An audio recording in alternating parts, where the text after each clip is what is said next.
La reine Elisabeth d'Angleterre décède. Beaucoup de réactions sur Internet. Comment vous sentez-vous à travers cette histoire? Jamais agréable d'entendre parler le décès d'une personne, quoi qu'il en soit. Mais il y a eu des réactions très intéressantes sur Internet qu'on va partager avec vous. Alors, Jeff Bezos. Qui connaît Jeff Bezos? Bien sûr, tout le monde connaît Jeff Bezos. Tout le monde ici aime l'argent. Jeff Bezos, c'est prétendument l'homme le plus riche du monde. Il vaut 153 milliards de dollars, propriétaire de Amazon. Jeff Bezos réagit à un tweet.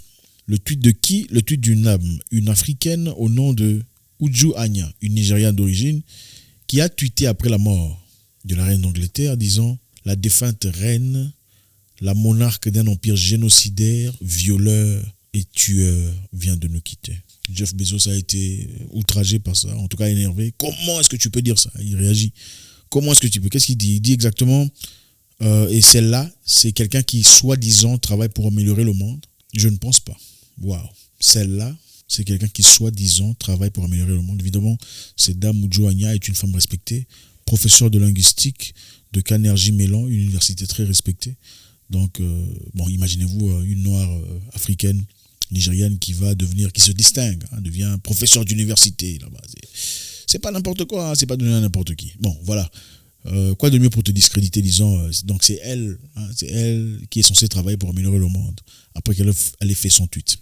Alors après, elle réagit, après que Jeff Bezos s'est tweeté, elle a encore répliqué, disant, en réponse à Jeff Bezos, que tout ce que vous, votre cupidité impitoyable a blessé dans ce monde, se souviennent de vous avec autant de tendresse que je me souviens de mes colonisateurs.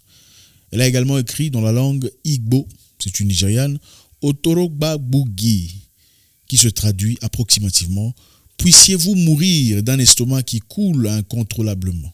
Donc de la diarrhée. Donc, il a souhaité que Jeff Bezos meure de diarrhée. Les gens ont beaucoup réagi sur Internet. Par exemple, il y a une personne sur Twitter qui dit pour qui se prend Jeff Bezos? Un milliardaire qui exploite de manière flagrante et violente ses travailleurs se sent à l'aise d'essayer d'avoir une bataille de moralité sur l'application.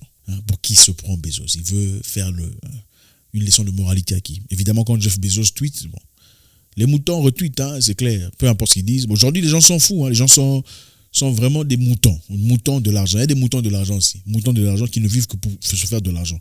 Pour eux, tout ce qui importe, c'est l'argent. Comment on fait pour avoir l'argent? Avoir l'argent, c'est bien, mais il y a autre chose à part l'argent.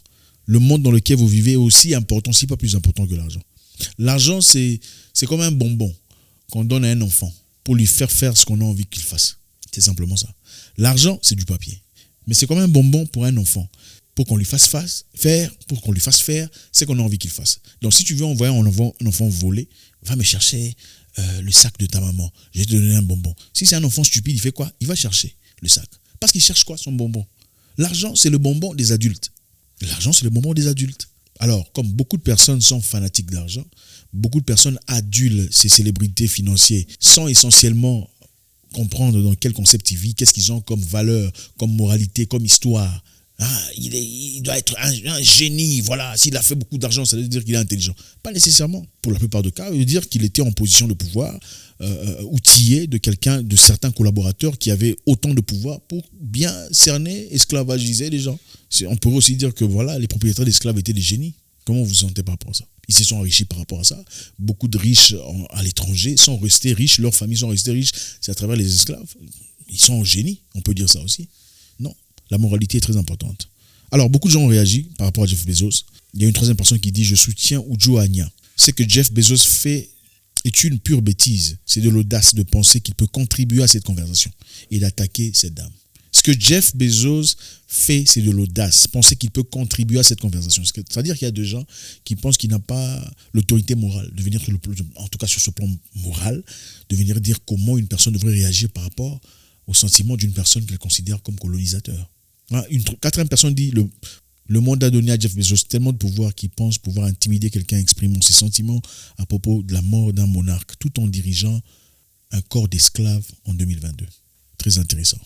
Le IFF de l'Afrique du Sud, pour ceux qui connaissent, dirigé et guidé par Julius Malema, un révolutionnaire de notre ère, un homme très fort, un homme que beaucoup devraient copier d'ailleurs, pas aveuglement mais très intelligemment, a réagi disant « L'Angleterre, sous le leadership Eux, ils ne pleurent pas la reine d'Angleterre. Ils disent l'Angleterre, sous l'égide ou sous le contrôle de la famille royale, a pris le contrôle d'un territoire en 1795. Et après cela, ce territoire n'a jamais connu de paix. La déshumanisation partout dans le monde, l'assujettissement, l'esclavage, les tueries perpétrées par l'Angleterre ou le Royaume-Uni sous l'égide de la famille royale ne peut pas être oublié. C'est leur opinion. Je sais, ça paraît un peu bizarre d'entendre ce genre d'histoire. Généralement, quand une personne meurt, on veut pleurer. On veut faire... Beaucoup sont hypocrites. Beaucoup veulent faire semblant en disant « Ah, paix à son âme, elle est morte. Ah, il est mort, tout ça. » Est-ce que c'est vraiment ce que vous pensez?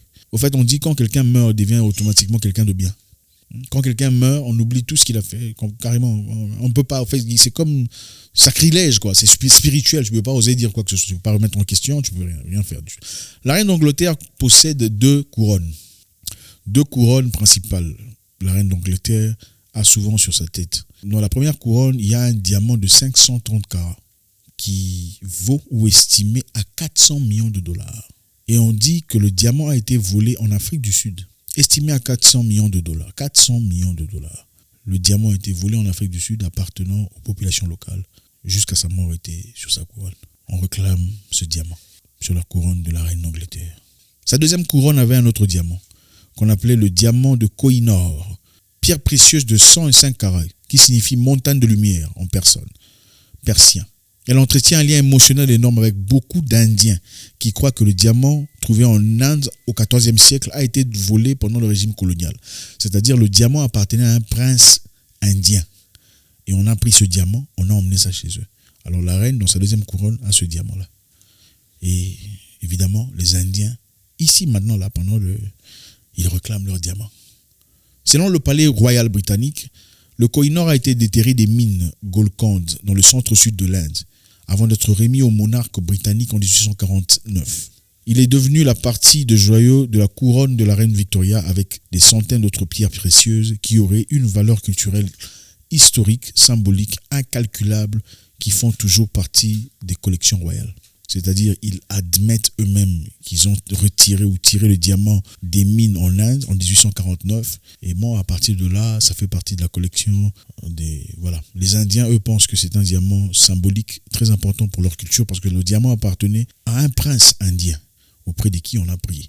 Bon, quand quelqu'un dit déjà, okay, on a tiré ça chez vous, mais ce n'était pas dans les conditions dont vous dites là. C'est dans les mines qu'on a pris ça. C'est votre parole contre ma parole, finalement. N'est-ce pas? Autant on voudrait bien que ce soit dans le respect le plus absolu. Je pense qu'il est important de souligner les interventions des gens et leur prise de vue et en tirer vos propres conclusions. La vie est malheureusement une combinaison d'expériences. Historiquement, beaucoup de blessures, beaucoup de réactions. Il faut reconnaître que le Royaume-Uni n'a pas une histoire pure. Le Royaume-Uni a une histoire de guerre, de brutalité, de tout, d'esclavage, de tuerie, de possession, de colonisation de terres. On ne peut pas oublier aujourd'hui. Et aujourd'hui, sur un plan complètement différent, beaucoup veulent donner une leçon de moralité à beaucoup de pays. Comment il faut traiter le peuple, comment il faut être avec les gens, comment il faut se comporter. Oubliant très vite l'histoire qui a à peine moins de 100 ans était horrifiant. Aujourd'hui, à la mort de la reine Elisabeth II, nous réfléchissons et nous respectons tout en observant l'opinion de toutes ces personnes qui sont présentées. Partant de ceux qui pleurent en Angleterre, pleurant une reine qui a été immortalisée par sa puissance spirituelle qui a été attribuée par le peuple, et aussi partant de ces Africains et ces Indiens d'ailleurs, sans parler des autres peuples qui pour longtemps pleureront les blessures de leur passé. Au revoir.